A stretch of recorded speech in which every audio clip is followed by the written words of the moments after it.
Okay, so I was working graveyard, which is morning watch. We call it morning watch. You see, normally would work 11 at night, maybe 10:45 to 7 in the morning. And I'd worked the previous night, and we knew that the decision was coming down. The vans carrying the sequestered jurors arrived at the federal courthouse under heavy guard this morning. Police department is on full mobilization as of now. This is one of the LAPD staging areas this morning. The new chief here promised a massive show of force on the streets, up to 3/4 of the entire force on duty. He promised that is a dramatic difference from last year. They say they're prepared for just about anything. We'll have to see. And so I got home, and the news was on, and the verdict came down, not guilty. And things were already starting to jump in LA. And so I slept for a little bit, and then I got up and I put together an overnight bag, and I told Pat that I was going to go to work, and I probably won't be back for a couple of days, and I'll sleep at my mom's. So but I did tell her, I says, get the VCR. At the time, VCR, start recording, because this is history. Right. My exact words to her was, "I record this because this is history." And I drove, and just as I was about halfway to, because I was living in Fontana at the time, so it was 45 minutes to LA, and I got about halfway. That's when we got the alert on the radio that all LAPD officers are to report to their divisions. And we were all hands on we deck. were mobilized. Wow. Yeah, it was jumping. So when we got to the station, it was chaos. It was chaos in the sense it was controlled chaos, because you had officers issuing the shotguns and making sure everybody had their vests and had the proper equipment, and then the sergeants were from the different watches were there, so you had everybody was at the station. You had to divide them up, and you had to divide up, trying to put 4 men in each car. And when you did that, I said, Vinnie, you want pick your partners. So I looked around the room and I said, I'll take, and I started picking John Call. I was naming off the officers I wanted, and I had my driver, Ivan Ramos. He's retired now, but he was my designated driver. And we got a car and we went out in the street. And he said, what do you want us to do? First of all, you have to give us a mission, He says, their main concern was protecting the fire department from putting out and helping them crowd control so they can put out the fires, because they're getting shot at and stuff like that. I said, okay, that's cool. So we started patrolling around. Whenever we hear fire department needs help, boom, we just code 3 to the location, set up all around security, let them do their stuff. And that was we didn't do anything with the looters, because there was looting going on everywhere. We were more concerned with the fires, more concerned with the fire department being protected. And that was more important. Life is over property. Right. We were standing on 6th and Union, and on a skirmish line protecting the fire department, and they were getting the high rise. We had to stay away from any tall buildings, because they were trucking everything they had over to you. So it was crashing in front of us, bottles, unknown liquids. Right, of course. That's what you say. It's like, but I do recall that I was standing next to Frankie Dunnigan, and I turned to him and I said, right now there's no place in the world I'd rather be. It was just, it was exhilarating. It was a little bit, I don't know if it was frightening. I think it was exhilarating. The adrenaline was so high, and it never slowed down. And so from there, we'd jump back in your car and zoom to the next one, and then zoom to the next one. And they would say, if you want to take, they're feeding over at a market, was providing sandwiches and food. You can zoom through there. So all law enforcement just zip in. Yeah. But it's a good way to make sure your market doesn't get burned down. But I tell you what was open and feeding us, because it became our roll call, was the Tommies. Yeah, hell yes, Tommy's original. Tommy's. We were I think it was the second night or whatever. That car was filled with police cars, and we just stopped and had Tommy's burgers. For non-Los Angelinos, Tommy's burgers are famous. Chili burgers, especially chili burgers, chili fries. Yep. Third and Yeah, Rampart. that's yeah. the original one. There's multiples around now, but that's the main. That famous is one. Tommy's. That was just, I think, the first night. And then I went, I think I must have worked 12 hours straight. And then they said, come back at probably around 2 in the afternoon. They told us to come back. So I went to my mom's house. She lived in Monterey Park at the time. Yeah. So I that's went closer. there. And I told her, it says, wake me up in X hours. I love you. Good night. And got up, packed it up. She said, be careful. And I went back.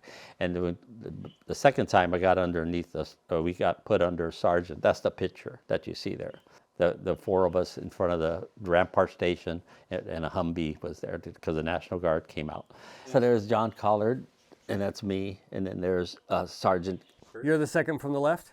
Second from the left, that's me. Amazing. Did you get to ride around in a Humvee? In Desert Storm. Oh, oh yeah. No, but No, not here. So we got there and we got put under that sergeant. And I says, what's our mission, basically? Do we follow the firefighters? I said, no, we're going to end this stuff. They're going to stop this. I said, stop the looting, stop just start doing some. So we did. We started trying to at least secure as best we can. And then we encountered the Rooftop Koreans. Those guys, we had a lot of gangsters from the south end coming over the border, as we say, and taking part in the looting and everything, and also doing just breaking into any business around. We had a call come out of shots fired, and at the I can't remember the street. Alvarado was one of them, but I can't think of the cross street, and there was a shooting going on. So of course, everybody else is going the other way. We're going to the shooting. That's what we were paid for. So when we get there, there's guys on top of the rooftop, the Koreans, and they have their AK-47s and handguns and everything. And that night they hadn't killed anyone. They just shot, this car pulled up and was going to do a door ram on their business, and they opened fire on them because they were firing back, and they fled. And the guys on the rooftops were the business owners, basically. They were the business owners and their relatives, so to speak. Right. Yeah, right. So they warded them off. And I think it was that same night, another group came back to do the same thing, try to ram the door, but they drive their cars or trucks or whatever through it, and they engaged in a gunfire. And this time they hit somebody in the head, and one of the intruders, and killed them. And if I remember right, his eyeball got knocked out, and it was on the bus bench. But the homicide came out, and they were all cleared because they were engaged they were given the Koreans were given the nod. You had to defend your life. So then after that night, they didn't have any other problems. So we went out and we started looking for looters, basically people trying to just stop it. And if we could secure the location, do it. If not, go to the next one, and then you're leaving this one unsecured. Right. We were doing that. We ended up capturing, or there was one guy who had running down the alley, had a gallon of gas. He was gonna start a building on fire, and we were able to capture him. We were just driving, looking around for see what's any other looters around, and as we're just stopped there facing 6th Street, this car comes careening around us, and there's like 4 people in that car, and they take a shot at us. Wow. And so the pursuit's on. So wow. We jumped behind them and started chasing them through Rampart, through Central, and then they threw the gun out on Main Street or in Central Division, but we spotted where it went, so we radioed to the car, and they were able the backup car. They were able to recover the gun. We continued chasing them. They were hitting some good speeds too, because they went all the way through Hollenbeck, where they were trying to get over the bridge. I guess that was going to be their safe haven. We crossed the bridge, we're safe. And then they hit the curb, which disabled their car. They were trying to get out. They all got out. We bailed out with our 2 such shotguns and took them all into custody. for ADW on a PO. Wow. And that was a pretty exciting night because it was a lot of things. Things were popping. You know, you hear gunshots all the time. The third night was the 11th and Lake, where again we're driving down. Looting has kind of started to really quiet down by the third night, so we were cruising around looking for people either carrying stolen TVs. You know, if they have 2 TVs, I know you didn't get those at Walmart. Nothing's open right now. Exactly. So we were at 11, coming down 11th Street, coming down Lake towards 11th. And just as we're entering the intersection, there's this male Hispanic on the it would be the southwest corner of the apartment, and the apartment's still there. He's standing there, and he sees us, and he has 2 guns, and he just really just starts firing at us. And since where we were caught, we heard the pings on our car.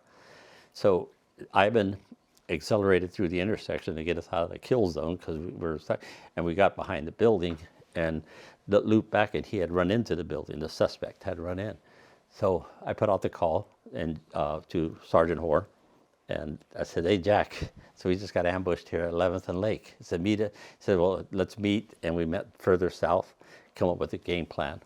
It was going to be handled by the crash unit because I wasn't in uniform crash. I was working patrol. So they were going to do what they call it, a stay behind, but it's like they're going to creep up to that apartment, get into the apartment, come up to the front and see if they can get this guy. Right. So gave him the description, told him he has 2 guns, and they did the creep. They were almost a block. They creeped all the way up to the building, got into the building, got into the front, and the lobby of that area is it's these old buildings that have pretty good lobbies. You can kind of hide behind a pillar. Sure. And as they were coming up, there's a guy coming right back out onto the street to start shooting at anyone coming by. And they, of course, alerted, drop police and all that stuff, and he didn't listen. So he spun around, and so an officer ball shooting, and Jack says, "Hey, Vinnie, come back here and see if this is the guy." When we knew it was. Right. So we all went back to the location, and they had the guy. He was handcuffed, and they're waiting for the RA unit to get there because he was squirming pretty bad. I think he died. Jack said, "Yeah, that's him." They recovered the guns, but they were still trying to get, since and it was an officer-involved shooting, they had to take some photographs. And RHD, or the shooting team, wasn't coming out because they were overwhelmed throughout the city. So it was literally take Polaroids. There's a casing, take a Polaroid. Right. Take a Polaroid. We know that this Get something. building is going to stay here and be here in a Right. week. Right. 11th and Lake is 11th and Lake.